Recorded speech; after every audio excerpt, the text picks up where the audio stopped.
Who's the worst, most despicable person you can think of? Jeffrey Dahmer, Ted Bundy, Louis Garavito, Pol Pot? Of course, you can make your own arguments for any of them, or anybody else for that matter. Yet, all of these people have one thing in common. They're human. Preposterous people try to act like monsters, either due to lofty, ridiculous ideals or some primal urge to revolt against society as a whole. It's quite the bizarre phenomenon, yet none of these admittedly sick people have truly fallen into the abyss. Perhaps they've stared down into it, dipped their feet in it, but none of them have taken the plunge as a whole. Despite their efforts, they weren't able to separate themselves from their inherent humanity. But that's a good thing. That's why they were relatively easy to take down. The bad news is that every once in a while, special cases will arise. In our circles, we call these individuals the void people, or just voids. Individuals so far gone that they can hardly be considered humans anymore. The cause behind entities like this? Well, I wouldn't know. Nobody really does. Maybe they were born with that latent potential. Maybe they underwent some obscure supernatural transformation. Maybe their experiments gone awry. Aliens from another planet. Shit, maybe they're literal demons from hell. Brought here by some fool who just had to conduct some fucked up ritual. Who the hell knows? The only detail that matters is the fact that they exist, and dealing with them is more than a bitch. I'm sure you're familiar with the concept of maximum security prisons, places where drug kingpins, terrorists, prolific serial killers, etc. are sent. The places meant to contain the worst among humans. Well, those are a joke compared to where the voids are kept. At a pair of undisclosed coordinates, built in the underground of a tiny island somewhere deep in the Atlantic, there exists a prison unlike anything you could imagine. We simply call it the Chasm, a penitentiary for pure, unbridled evil. A collective evil that would surely yield humanity's extinction in a couple of months if it were allowed to run rampant in the world. Let me emphasize this a bit further. The individuals that require being held there are not merely criminally insane, they are criminally, absolutely out of this universe fucking bonkers. Of course, you wouldn't know any of this, would you? The government would probably sacrifice 1,000 children before they divulge a single detail about the place to a person without high enough clearance. But you know, that's just how they are. Before I came, there were exactly 32 being confined there, save for 2 that were still being actively pursued through the Brazilian underground and Russian tundra, respectively. That was about all of them in the world. At least, we assumed that was all of them. Can't really be sure about anything these days.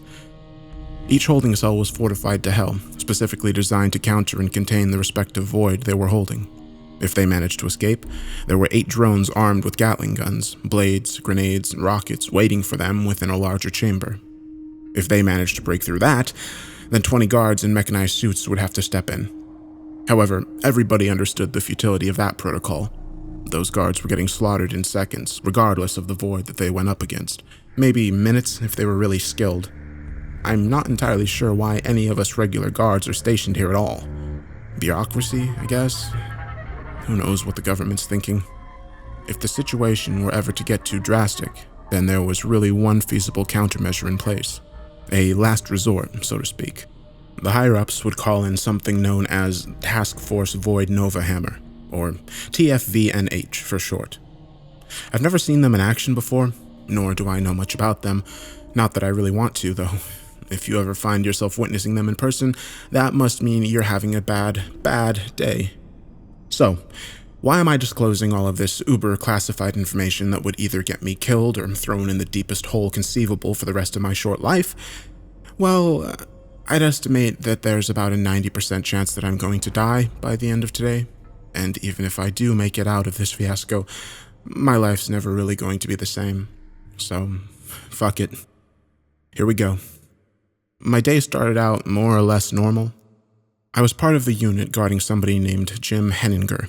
Well, that was his real name. It doesn't evoke a lot of fear, does it? That's why we had to call him something else. Standing at 5'7", 171 centimeters, 135 pounds, or 61 kilograms, we were all required to memorize their physical stats. He doesn't look like much. However, if you ever find yourself in the same room with him, no matter how big and tough you are, you're going to get dissected or something. The main danger surrounding him stems from the fact that he seems to be able to teleport on will. 1 second you'll be staring at his dark, lifeless eyes, and after one blink, he'll disappear in a cloud of black haze, only to end up breathing right down your neck. For that reason, there's got to be at least 10 sets of eyes on his monitor at all times. There's no way around it. If he's not being watched, he will escape. He's also kind of unkillable. No matter how many bullets you put through his head or blades you plunge into his chest, the guy just won't croak. And once he gets a scalpel in his hands, oh boy. Of course, he's just one of the 32, and comparatively speaking, on the tamer side. With that said, my guard shift ended without any incident. Routine stuff. Following that, I went on break in the lunchroom with my buddy Santu. Our conversations were usually pretty dry, but at least I can talk to the guy. It's hard to get along with any of the other guards. They're all just weird in one way or another. Anyway, lunch was usually the most enjoyable part of a working day in the chasm. What I didn't enjoy was the blaring fucking alarm and the deafening, repeating automatic voice blasting the word "breach" that went off as I was about to take my chili out of the microwave. I could see Sandu's face drop at the disturbance. "Are you fucking kidding me?" he mouthed. Now, I'd only ever experienced one minor breach up until that point, and it was from the surgeon. I guess none of us were paying any attention that day. He made it about 8 miles off the coast using a stolen boat, racking up a total body count of 145 in his wake. It took 3 full days to wrangle him back, and 4 more weeks to fix all the damage that he'd done to the infrastructure. That was all just one prisoner. If we were dealing with 3 or more, then our combined efforts as guards wouldn't have stood a semblance of a chance. There had only ever been one major breach in the chasm's history, in which 8 voids had broken out nearly simultaneously. It was also apparently the only time that TFV and H had to step in. This was all around 12 years ago, long before I became a guard myself. The aftermath of that? I don't have enough clearance to know, but I'm willing to bet that it was nothing fun. We did have a breach procedure. It was a lengthy document outlining exactly what we were supposed to do and where we were supposed to go. I've read it before, and it's fucking garbage. It's essentially predicated on the idea that we're cannon fodder, and that we're obligated to do whatever we can to contain the prisoners. If anybody actually followed the procedure, they'd die instantly. "Well, what the hell are we supposed to do?" somebody asked. They only got shrugs in response, except for Sonson, that is. I fucking hated Sonson. The guy seemed to believe that his life's an action movie, and that he's the invincible main protagonist. "Are y'all fucking pussies?" he screamed at the top of his lungs with a stupid grin plastered across his face. "We never get any fucking action. Let's fucking go!" Before anybody could stop him, he picked up his rifle and swung the door open like the giant fucking dumbass he is. Since the alarm was blaring, we could barely hear anything that was going on outside the corridors. For that reason, we were all rather shocked upon seeing Morgy the Corgi standing right outside. Imagine some guy walking around wearing a dirty, giant, creepy dog costume. Now imagine that guy is 7'2", with a voice that's simultaneously deep, raspy, and childish. That's Morgy the Corgi for you. I could see the bravado leaving Sonson's face the moment he laid eyes on the abomination in person. We'd only ever seen him through a screen before. I always hated it when people tried imitating dogs, but hearing it coming from Morgy was a bit different and a lot worse. Before Sonson could even put his finger on the trigger, his head was mashed into pulp. Morgy began pouncing on other guards, effortlessly crushing limbs with his oversized paws. He'd switched between running around on his feet and crawling on all fours. The last thing I saw before running out of the break room was Morgy forcing the remaining horrified agents to play fetch with him using a stray arm. But of course, it's not like I managed to escape anywhere better. The entire place was in a fucking tizzy. The squad leaders were frenetic, attempting to scrap together some kind of suppression force. I couldn't understand why they were so delusional. Are we guards supposed to be badass? Fuck yeah! Due to our field prowess, we were specifically selected from the existing pool of CIA agents and military personnel to be dropped into this godforsaken place. Put us against a trafficking militia, terrorists, etc., we'll smoke them. But what we can't deal with are things that aren't supposed to exist in the first place. We watch creature features and slasher fics with the inherent understanding that we are watching fiction, a type of visual catharsis for our inherent fascination with the dark and grim.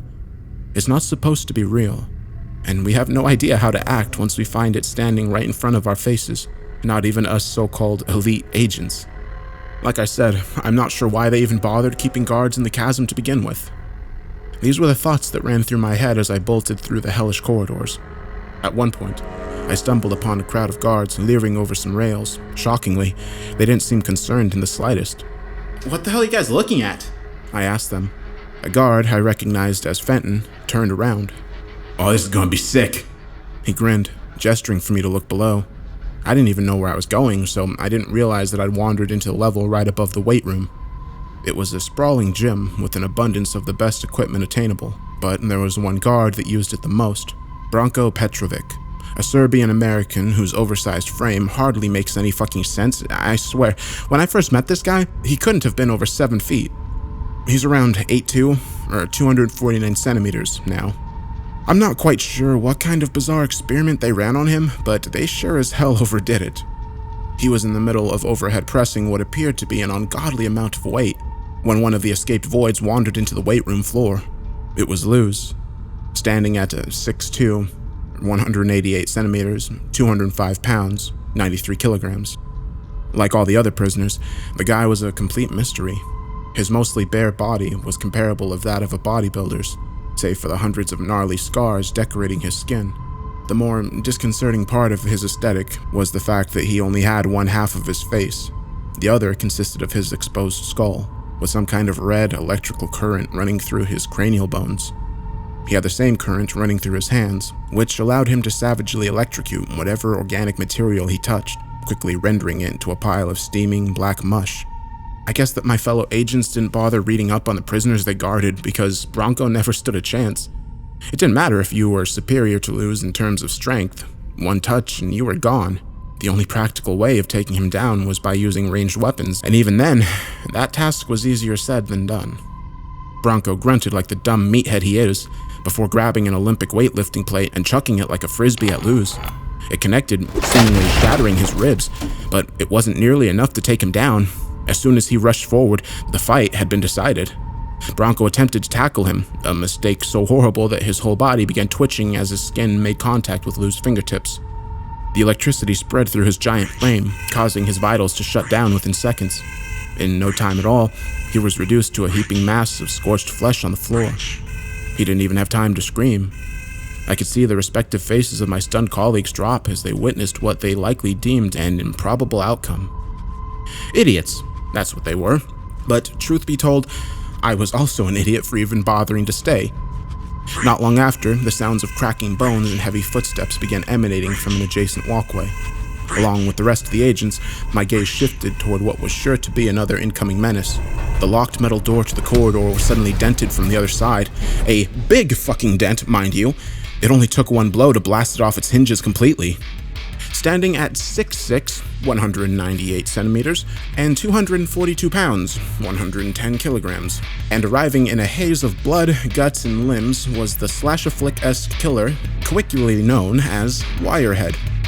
In congruence with his name, his entire head, save for a single eye, was wrapped in rusty barbed wire. He wore a decrepit old leather jacket and jeans, complete with a large pompadour on top, like an 80 or whatever high school delinquent. Everyone's main concern was the weapon in his hands, a large iron bat wrapped in the same barbed wire on his head. If you didn't die from the impact, unlikely, the subsequent infection would surely get you. And don't ask us why we didn't take his weapon away when we contained him. We did, but somehow, some way, he got it back. These things really can't be helped. What the hell is going on? I thought. Breaches happened, sure, but it seemed as if every fucking void had somehow escaped. How was that possible? In any case, I couldn't afford to think deep into it at the moment. As Wirehead began moving down the mystified agents in his way, I found myself accidentally making eye contact with Luz from below. I nearly had a heart attack as I began pushing through the crowd, even though I was implicitly certain of the fact that no other location within the chasm would have been much safer. I was still being driven ahead by my fight-or-flight responses, away from that immediate threat. It was kind of funny. I had been through so many life-or-death scenarios that my reaction to adrenaline coursing through my veins had been dulled. Well, it sure as hell got invigorated today.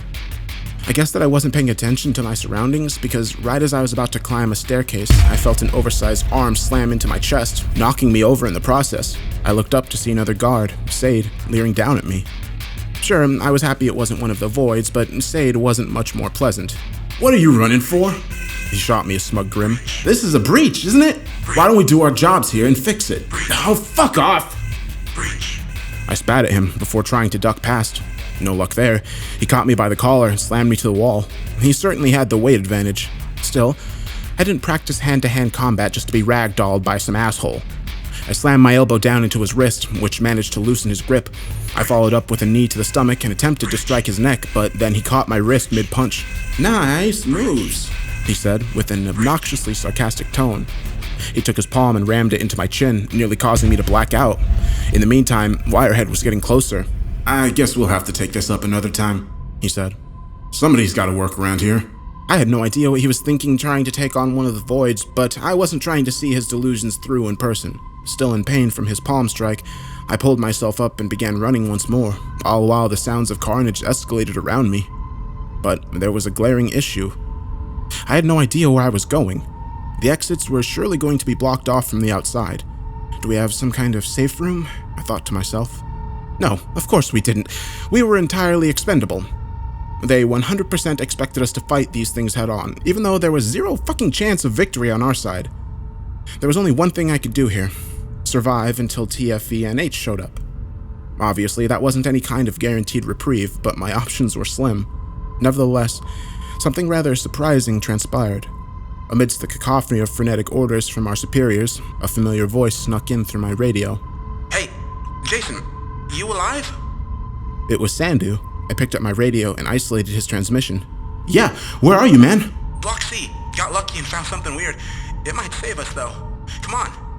Obviously, there wasn't much information there, but it was better than running around aimlessly. Thankfully, Block C was fairly close, so I was able to make it out without running into another void. However, when I got there, it was still as chaotic as ever. I swiveled my head around, trying to spot Sandu. I yelled into my radio, but his response was drowned out by everything around me. As I searched, I began sensing a perplexing, sinister pressure that made it feel as if I were sinking into the concrete beneath me. I hardly had to guess the source. It was Diaxec.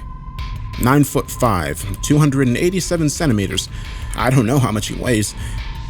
Diaxec was comparable in appearance to something you'd see in the corner of your room during sleep paralysis. A hulking, faceless figure wearing a sweeping black robe that jerked around in unsettling movements as he, or she, who knows, walked. I wasn't sure how exactly he killed people, mind you. As soon as anyone got within a certain distance to him, they'd freeze in place and begin bleeding from their eyes, and then they'd just stay that way forever. Obviously, that wasn't something I was looking forward to. As I looked ahead, I could see some unfortunate guards already getting caught in his death zone. In an attempt to avoid a similar fate, I turned the opposite direction and began running. Then, I nearly shit myself. Standing about 10 feet away was the undead Nazi. 5'8", 173 centimeters, 143 pounds, 65 kilograms. His name essentially told it all. A man wearing a dirty, tattered SS uniform with a cracked gas mask covering his face. In one hand, he gripped his signature Kampfmesser 42 blade that was inexplicably unbreakable, no matter what the hell he tried doing to it.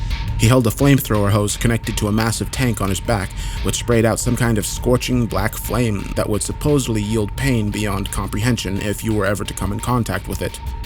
You could say that I was stuck between a rock and a hard place. The only other way out was taking the plunge over the rail in front of me, onto the mass of screaming bodies 50 feet below. Before I considered simply saying my prayers, I felt a hand tug at my sleeve from the side, giving me another heart attack. But this time, it was good news. For once. I looked over to see Sandu, poking his head out from what appeared to be some kind of hidden door in the wall. Let's fucking go! He whisper-shouted before pulling me in. He closed the door behind him, plunging us into complete darkness. What the hell is this place? I asked, hardly expecting a detailed response. Sandu illuminated his face using his phone's flashlight. I couldn't tell you, but it's fucking crazy. I could hear the Nazi beginning to spray his flamethrower from out in the corridor. I suddenly wondered whether or not Diaxic's power would apply to the other voids. In any case, it was better not to be in such close vicinity to them, so I followed Sandu. He led me down some kind of hidden hallway. The walk was rather long, maybe about 8 minutes, and I eventually found myself in what appeared to be some kind of surveillance control room. It was still dark, but there was an array of monitors giving off enough light to comfortably navigate around. But here's the strange thing. The place looked kind of haphazard. No chance it was being used by the higher-ups.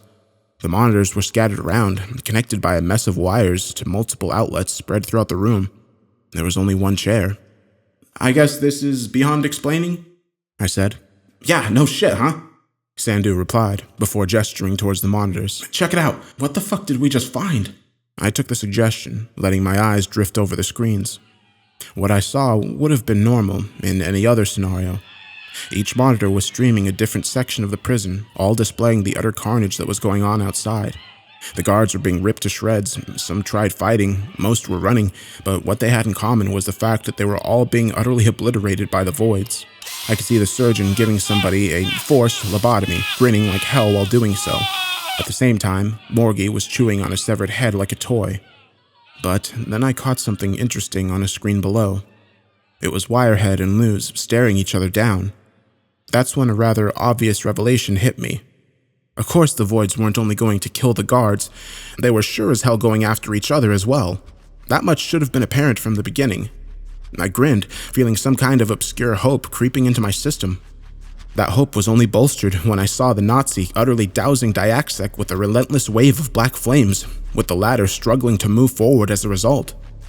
I guess these bastards can be hurt after all, I thought to myself. But of course, my hopes were merely transitory. I wasn't going to kid myself. Even if only one void was left standing at the end of everything, that just meant it'll be the strongest one of them all. And we can't stay in here forever. At this point, my future is uncertain at best. Maybe I'll get lucky, maybe not. But in the meantime, I suppose I'll just enjoy the show, see how things turn out.